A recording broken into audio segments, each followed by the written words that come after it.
ବିଛା ରାଶି ପାଇଁ 2025 ମସିହା ସେପ୍ଟେମ୍ବର ମାସର ମାସିକ ରାଶି ଫଳ। ଜୟ ଜଗନ୍ନାଥ। ନମସ୍କାର, ମୁଁ ତପନ ଡାଇଜେଷ୍ଟକୁ ଆପଣଙ୍କୁ ସ୍ୱାଗତ। ସଂକ୍ଷେପରେ ଜାଣିବା ବିଛା ରାଶି ଜାତ ବ୍ୟକ୍ତିଙ୍କ ପାଇଁ ସେପ୍ଟେମ୍ବର ମାସ କିପରି ରହୁଅଛି।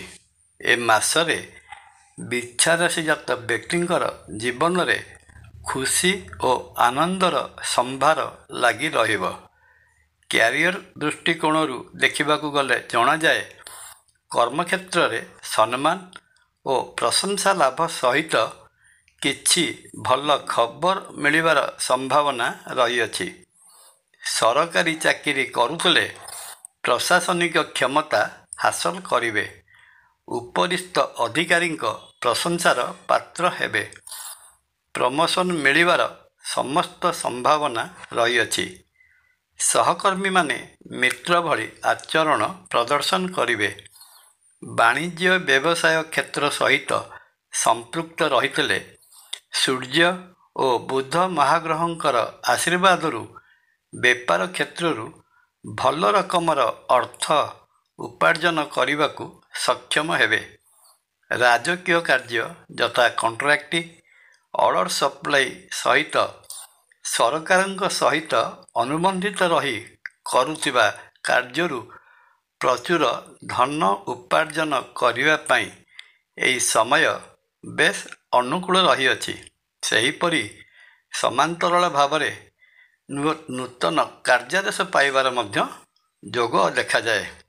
Share market, mutual fund, insurance ଭଳି ଆର୍ଥିକ ସେକ୍ଟରରେ ଅର୍ଥ ବିନିଯୋଗ କରିଥିଲେ ସେହିସବୁ କ୍ଷେତ୍ରରୁ ମନ ମୁତାବକ ରିଟର୍ଣ୍ଣ ପାଇପାରିବେ ଏବଂ ଏହା ସହିତ ଏହିସବୁ କ୍ଷେତ୍ରରେ ଅର୍ଥ ବିନିଯୋଗ କରିବା ପାଇଁ ସମୟ ଅନୁକୂଳ ରହିଛି। ପାରିବାରିକ ଦୃଷ୍ଟିକୋଣରୁ ଦେଖିବାକୁ ଗଲେ ଜଣାଯାଏ, ସେପ୍ଟେମ୍ବର ମାସରେ ବିଛା ରାଶି ଜାତ ବ୍ୟକ୍ତିଙ୍କ ପରିବାରରେ ସୁଖ, ଶାନ୍ତି ଏବଂ ସମୃଦ୍ଧି ବାସ କରିବ। ଘରେ ଦେବତା ପୂଜା ବା ଦେବପୂଜା ଏବଂ ଅନୁଷ୍ଠାନ ପ୍ରଭୃତି କରିବା ପାଇଁ ମନ ବଳାଇବେ। ଦେବତା ଓ ବ୍ରାହ୍ମଣ ପ୍ରିୟ ହେବେ। ସପରିବାର ତୀର୍ଥ ପର୍ଯ୍ୟଟନ କରିବାର ସମ୍ଭାବନା ଦେଖାଯାଏ। ଦାମ୍ପତ୍ୟ ଜୀବନ ଘଟଣାବିହୀନ ରହିବ। ସନ୍ତାନମାନେ ଅଳସୁଆ ରହିବା ସହିତ ଶିକ୍ଷା କ୍ଷେତ୍ରରେ ଅମନୋଯୋଗୀ ହେବେ।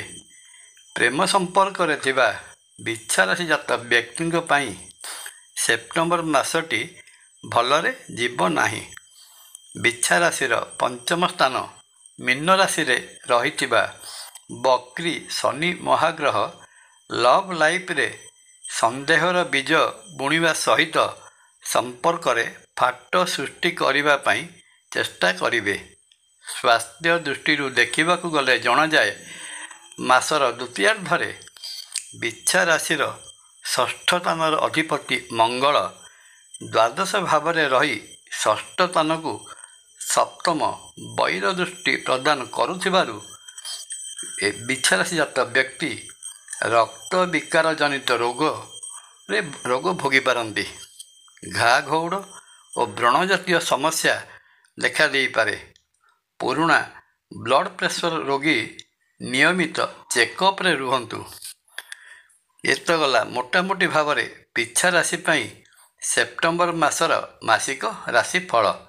ମାସଟିରେ ରହିଥିବା ଅଶୁଭତ୍ୱକୁ ଦୂର କରି ଶୁଭ ଫଳ ପାଇବା ନିମନ୍ତେ ବିଛା ରାଶିର ଅଧିପତି ମଙ୍ଗଳ ମହାଗ୍ରହଙ୍କର ଆରାଧ୍ୟ ଦେବ ପ୍ରଭୁ ଲକ୍ଷ୍ମୀ ନୃସିଂହ ମହାପ୍ରଭୁଙ୍କୁ ପୂଜାର୍ଚ୍ଚନା କରନ୍ତୁ ଏବଂ ପ୍ରତ୍ୟହ ହନୁମାନ ଚାଳିସା ପାଠ କଲେ ବିଶେଷ ସୁଫଳ ମିଳିଥାଏ।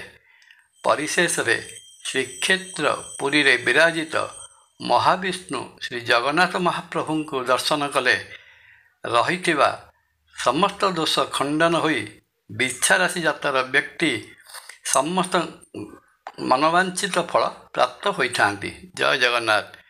ଭିଡ଼ିଓ ଭଲ ଲାଗିଲେ ଲାଇକ୍, କମେଣ୍ଟ, ସବସ୍କ୍ରାଇବ୍ ଓ ସେୟାର କରିବା ପାଇଁ ଅନୁରୋଧ। ନମସ୍କାର। ତପନ।